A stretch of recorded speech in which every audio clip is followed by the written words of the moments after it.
dos convidados em relação à quarta CMCI, a quarta Conferência Mundial das Cidades Irmãs, realizada aqui em Caxias do Sul, de forma 100% virtual.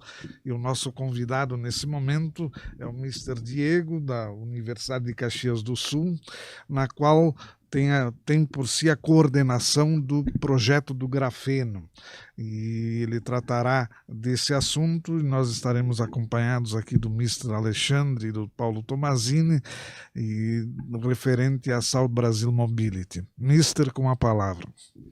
Bom dia a todos, é um prazer estar aqui conversando. Arnildo, muito obrigado pela oportunidade, em seu nome, né? Quero agradecer a toda a organização. Alexandre, obrigado pelo café, né, que estávamos combinando. Tomazini, prazer conhecê-lo também. É sempre uma oportunidade única a gente poder estar compartilhando, né, essas oportunidades e desafios do conhecimento, principalmente com temas que tornam, né, desafiadores não apenas a aplicação, mas também o desenvolvimento tecnológico de uma determinada aplicação em si. E o case grafeno, que eu vou ter a oportunidade de estar conversando com vocês, eu vou trazer algumas informações que podem ser informações que contextualizam como a inovação, a partir de uma temática em que o Brasil tem uma grande fonte de reserva de minério que pode ser uma matéria-prima para deslocar não apenas o aspecto de dizer somos exportadores de uma matéria-prima, mas sim deslocar a forma de vista de sermos protagonistas e portadores de futuro. Então, dentro desse cenário, né, vou tomar a liberdade de contar um pouquinho aqui as informações do que é esse ecossistema de inovação em cima do case grafeno, né? Então, a gente vai fazer alguns pequenos slides aqui e eu vou tomar um cuidado de fazer sempre uma temática não muito técnica, né? Eu acho que o objetivo é trabalhar com isso. E esses desafios que a gente vai enxergar de um ecossistema de inovação, no caso do case do grafeno, a gente precisa entender um pouco o que é esse cenário global, né? Que conta a história do grafeno. O grafeno, ele é uma matéria-prima, né? Quimicamente falando, é um alótropo do carbono, assim como o grafite, o diamante, né? E demais materiais. E ele se torna muito evidente a partir de 2004, quando o André Geim e o Konstantin Novoselov conseguiram isolar uma folha de grafeno pela primeira vez. Até então, ele era muito estudado, difundido, mas não tinha esse protagonismo. Em meados de 2010, isso resulta num prêmio Nobel, e a partir daí há um interesse significativo das academias em fazerem pesquisa e desenvolvimento de aplicações desta matéria-prima, né, deste material que foi descoberto. E aqui eu trago alguns cases bem importantes, né? Por quê? Porque a gente consegue, dentro desses quadros, a gente consegue observar que em meados, né, de 2004, nós, enquanto Universidade de Caxias do Sul, já startávamos a nossa produção de conhecimento a partir da nanotecnologia. Então, são mais de 20 anos que a gente atua com desenvolvimentos tecnológicos com nanotecnologia. Monte Morilonitas, né, silciosxanos, entre outras na área de materiais, tendo, né, aqui eu faço uma referência bem importante, o professor Ademir José Zátera como pesquisador protagonista disso tudo, né, ele foi quem sempre puxou à frente da nanotecnologia na universidade no âmbito dos materiais.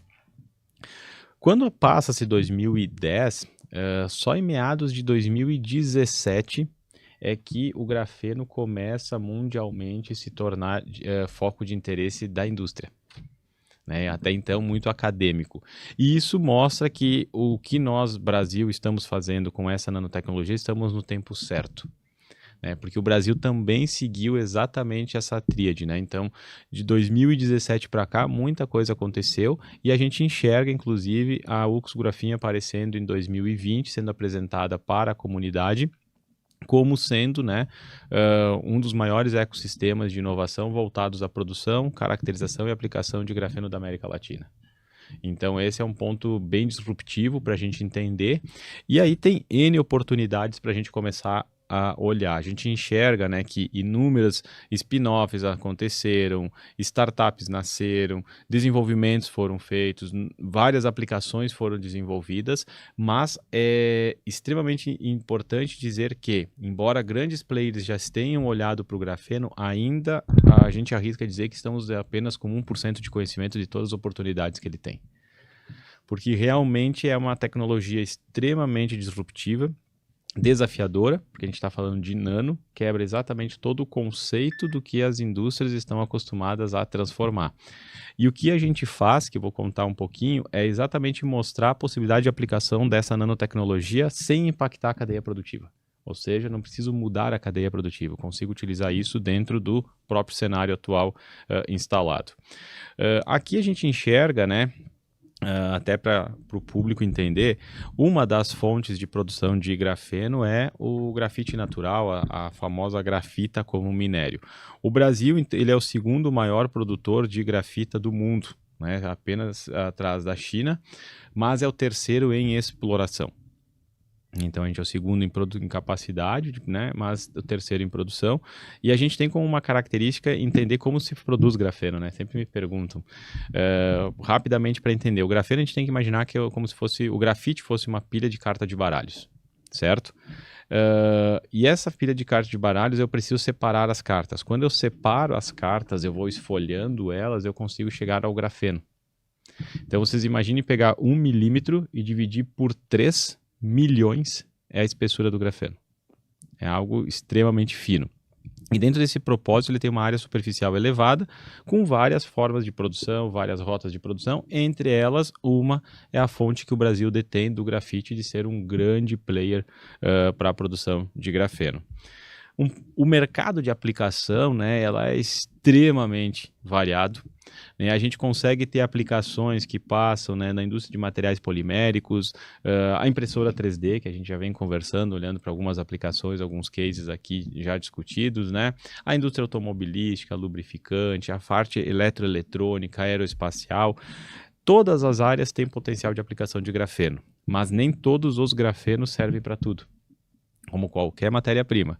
Não é um único tipo de grafeno e uma única rota de produção. Existem diferentes rotas de produção e diferentes tipos de produtos resultantes dessas rotas. E para cada um deles faz as suas entregas com mais ou menos resultados. E esse é o mercado que está se consolidando. E quando a gente olha esse infográfico, a gente consegue perceber que é um mercado extremamente vasto. Extremamente vasto mesmo de aplicações. E aqui a gente tem algumas coisas muito interessantes de destacar. Hoje, o ecossistema do qual a gente trabalha, a gente já consegue fazer aplicações em várias áreas, desde a área da defesa, que é onde a gente iniciou algumas aplicações, até a parte de células-tronco. Então, são caminhos que a gente já vem trabalhando de aplicações.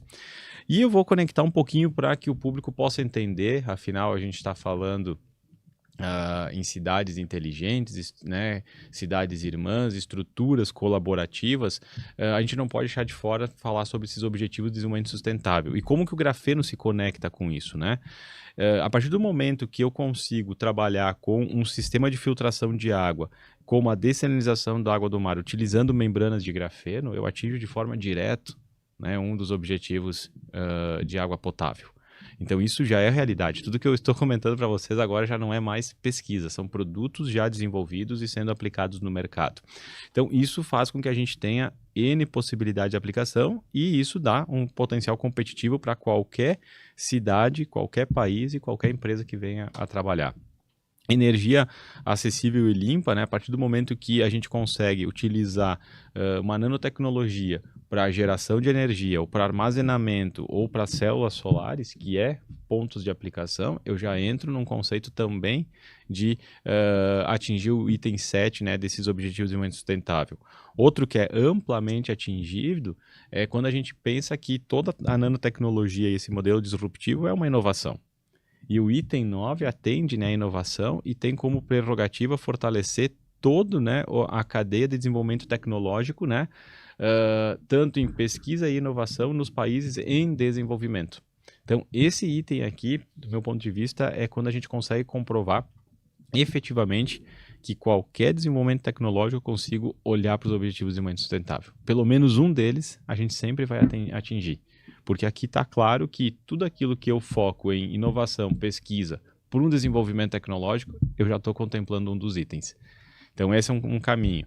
E aí, a partir do momento que eu começo a desenvolver produtos, desenvolver cadeias, entro no mercado, crio novas soluções, bom, aí é uma cadeia que eu crio trabalhos, né, crio oportunidades, eu começo a desenvolver novos investimentos em estruturas, aumenta a capacidade produtiva, cidades e comunidades sustentáveis. Por quê? Porque o uso do grafeno ou seus derivados, né, impacta de uma forma direta em minimizar ou eliminar a poluição, porque eu tenho redução do consumo de matéria-prima, eu passo a ter um aumento da vida útil dos produtos, eu começo a ter materiais inteligentes, materiais avançados, e isso abre realmente um leque muito grande de oportunidades.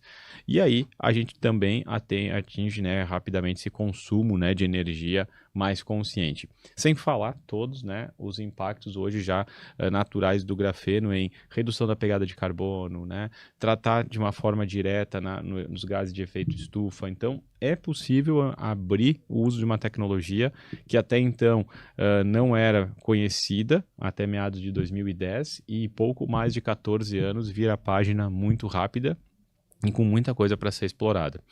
E dentro desse cenário todo, né, nós da Universidade de Caxias do Sul, com os mais de 20 anos em experiência em nanotecnologia, em meados de 2020, nós apresentamos uma planta de produção de grafeno, né, a UX Graphin, a estrutura de caracterização, a estrutura de aplicação de materiais para a comunidade, e sempre com um viés de nanotecnológico, mas principalmente desenvolvimento de soluções com grafeno, ou com materiais avançados, ou com nanotecnologias variadas, mas sempre com níveis de maturidade mais elevado. Por quê? Porque 100% dos projetos eles só avançam se a gente trabalhar de forma colaborativa. E a gente tem uma frase, né, uma máxima que a gente carrega dentro da UX Graphin, que é transformar conhecimento em nota fiscal. A gente precisa fazer isso sempre. Senão a gente não consegue dar um passo seguinte, né? Senão a gente produz conhecimento, né, mas esse conhecimento fica preso, né, e a gente precisa que isso vá para o mercado, que atinja, né, toda a sociedade e a gente possa escalar cada vez mais forte. E é muito bom estar aqui conversando com vocês, por quê? Porque nós temos uma estrutura e que foi montada e mostra essa potencialidade do Brasil, né, e com certeza de todos os demais países, que é possível sim fazer soluções utilizando 100% tecnologia nacional. Hoje a UX Graphin, 100% da tecnologia e das matérias-primas utilizadas são nacionais.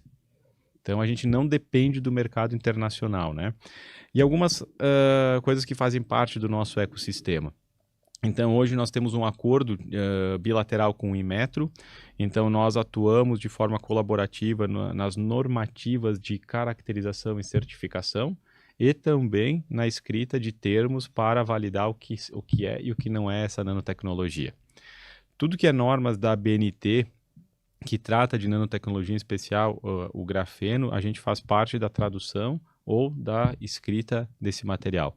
E ainda contribuímos na representação do Brasil na ISO para discutir esses temas com relevância.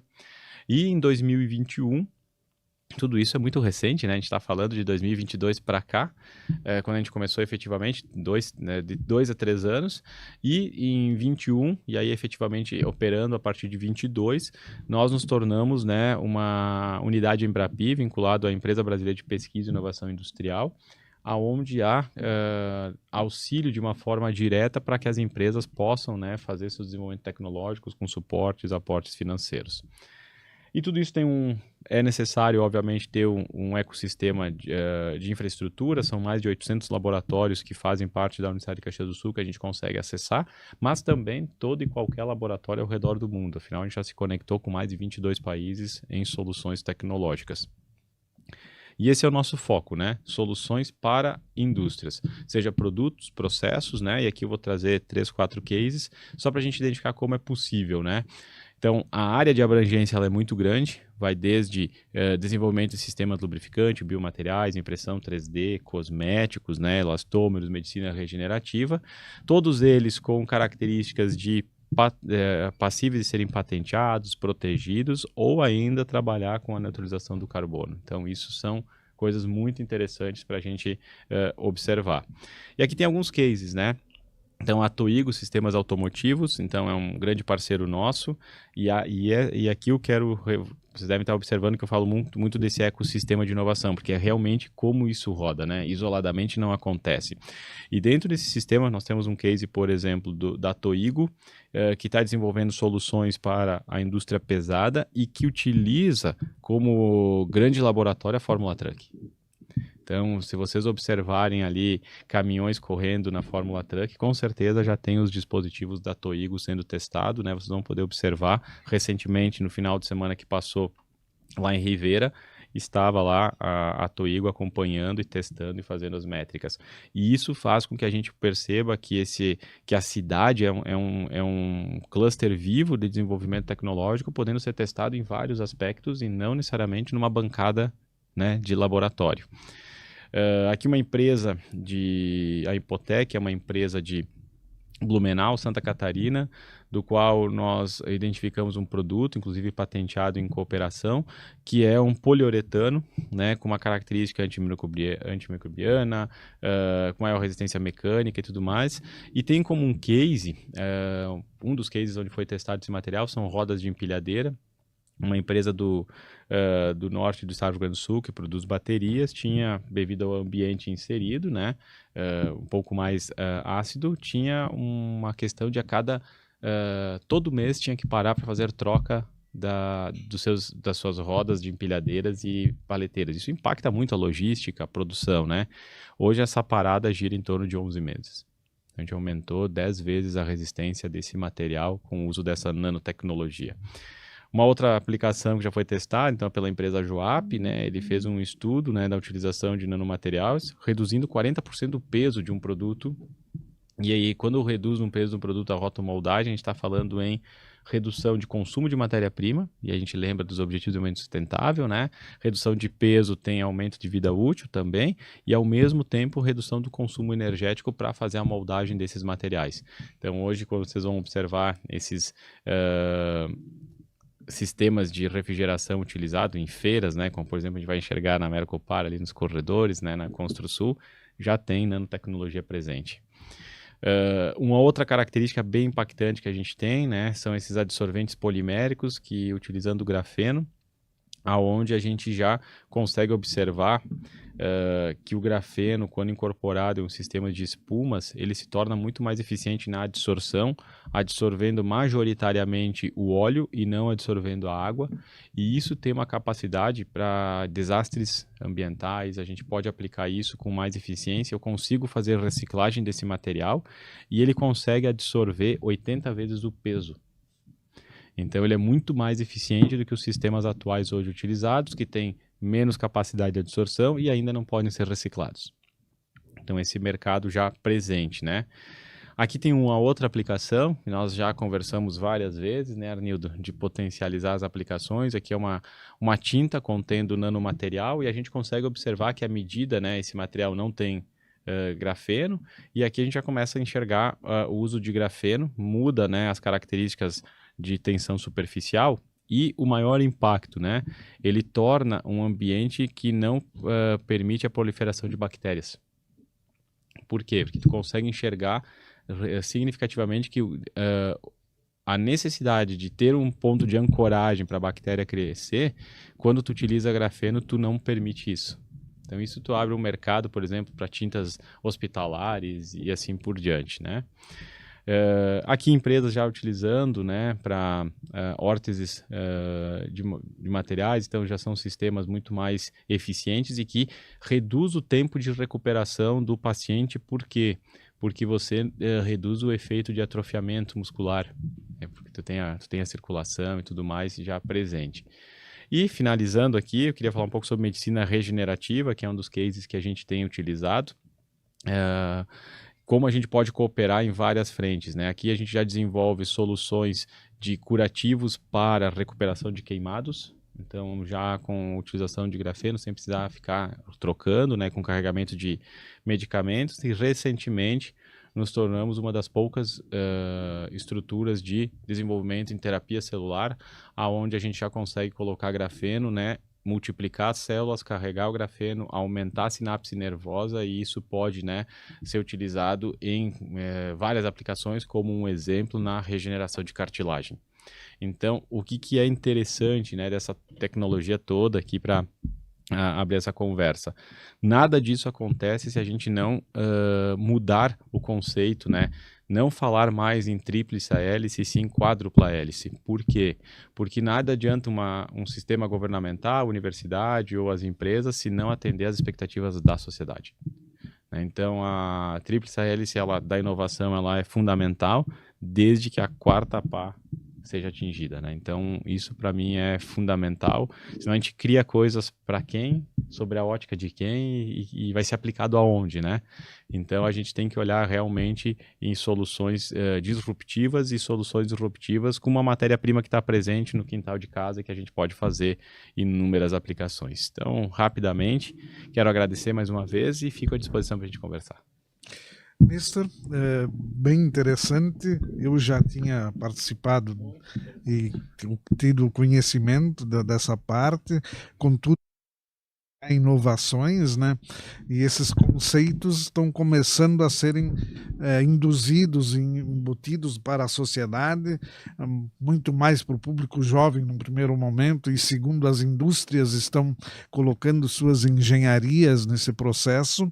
E claro que na matriz econômica a participação da academia através de seus laboratórios e dos seus engenheiros, na qual coordenam isso e têm um conhecimento adquirido, são bastante importantes. E mais importante ainda, que é uma das funções das cidades irmãs, é que esses tecnólogos, esses engenheiros permaneçam aqui no Brasil, que sejam crias da casa, essas engenharias tenham o seu patenteamento em terras nacionais e que cada vez mais a indústria aplique recursos financeiros para que nossos jovens, nossos professores e cientistas novamente permaneçam em território brasileiro. Podem prestar serviço para as empresas multinacionais, binacionais, mas permaneçam em território brasileiro para ensinar, para dar o segundo passo. Nanotecnologia é uma coisa que cada vez mais está no nosso dia a dia. Porém, nossos grupos técnicos, Senai, SESI, SESC, que são os 5S, estão parados no tempo. E empresas, laboratórios privados, esses estão voando anos-luz à nossa frente. E como vimos no mapa mundial apresentado em tela, o mundo inteiro está tendo a necessidade, a parte aeroespacial, a parte de comunicação, a parte da infraestrutura de transporte, a parte veicular, e nós temos essas matrizes econômicas aqui em Caxias. Temos as produções desses veículos, desses carros, ônibus, e podemos sim, com a construção civil, com a questão das energias limpas, The Goals of the Millennium, os objetivos do milênio aí apresentados, vários itens são contemplados com grafeno. Então, acho que nós, como empresários aqui do Rio Grande do Sul, pretendemos atingir um grande leque desse futuro próximo, desse futuro de infraestrutura, em virtude do que o Rio Grande do Sul passou no início do ano com as intempéries climáticas. A reconstrução está sendo mais rápida devido a essas tecnologias. E aí parabenizo o ex-reitor, Mr. Cuyava, que trouxe esse processo para dentro da universidade, juntamente com todos os seus técnicos, engenheiros e laboratórios, o atual reitor Gerson, que tem buscado também essas conectividades ao redor do mundo, trazer as tecnologias paralelas e parceiras para dentro da universidade, e nós, como ouvidores, auditores externos, olheiros, assim dizendo, vamos ver a aplicabilidade desses processos e dessas novas tecnologias. De minha parte, como representante da Sister Cities International, tenho conversado nas conferências internacionais, Nova York, Washington, Houston, Califórnia, que nós estivemos há uns meses atrás. Então, tudo isso está trazendo recursos, aportes. A nossa busca é aportar recursos para o Brasil, para a academia, para as empresas privadas, para que possam, dia a dia, cada vez mais, investir e ter acesso aos recursos, como vimos também no próprio FINEP, das outras formas não governamentais de acesso a recursos. E nós, como a Mercopar também, que está acontecendo neste exato momento em Caxias do Sul, vem fortificar esse processo, que é a ponta do iceberg, que é a comercialização desses produtos e desse conhecimento tecnológico em grande escala de nanotecnologia. Diego, as perguntas e respostas também serão via online, via o sistema. Então, o site da conferência está recebendo essa bateria de perguntas e respostas, e nós, na sequência das próximas 3 semanas, estaremos encaminhando sobre cada painel e serão respondidas prontamente no sistema da website da conferência, devido ao curto espaço de tempo que temos de um painel para outro.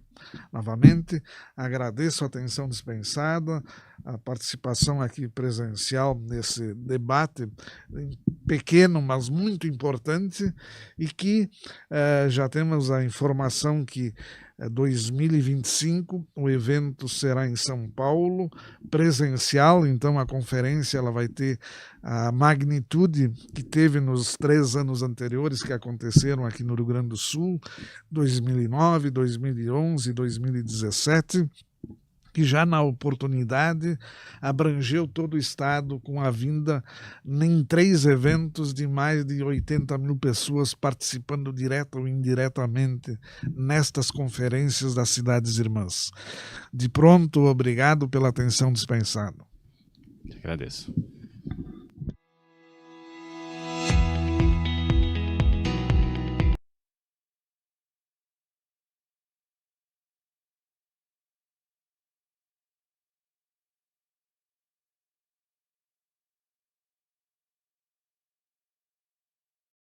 So, Managing Director da TES